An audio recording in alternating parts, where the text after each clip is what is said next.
In Bloomchasers, you'll compete against other players to blossom different types of flowers onto a tree that grows as you play. Each turn, you'll add new branches and buds of your color to the tree following one of the available weather cards.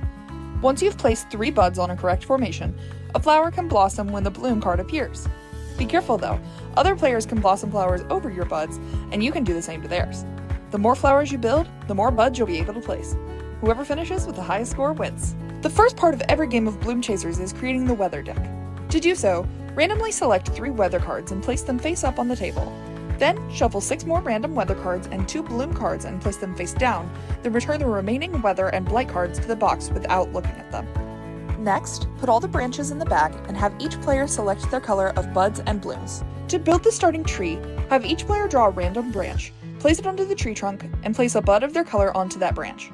Starting branches may touch, but starting buds may not. Once the tree has a branch and a bud for each player, you're ready to begin. On your turn, make sure there are 3 face-up weather cards and then draw a branch, placing it on the tree anywhere it fits.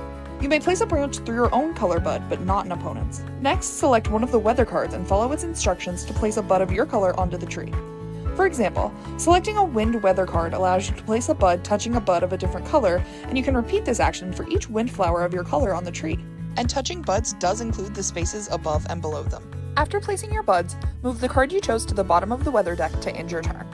When placing buds, your goal is to get them into shapes matching one of the 3 flower types: sunflower, a group of 3, rainflower, a line of 3, or windflower, 2 on top and 1 on the bottom. You'll have a chance to earn points from your bud formations by growing flowers whenever a bloom card is drawn. Starting with the player who drew the card, players take turns placing flowers onto the tree wherever they fit into formations of 3 buds. The formations can be made with 3 buds of your color or 2 of your color and 1 of an opponent's.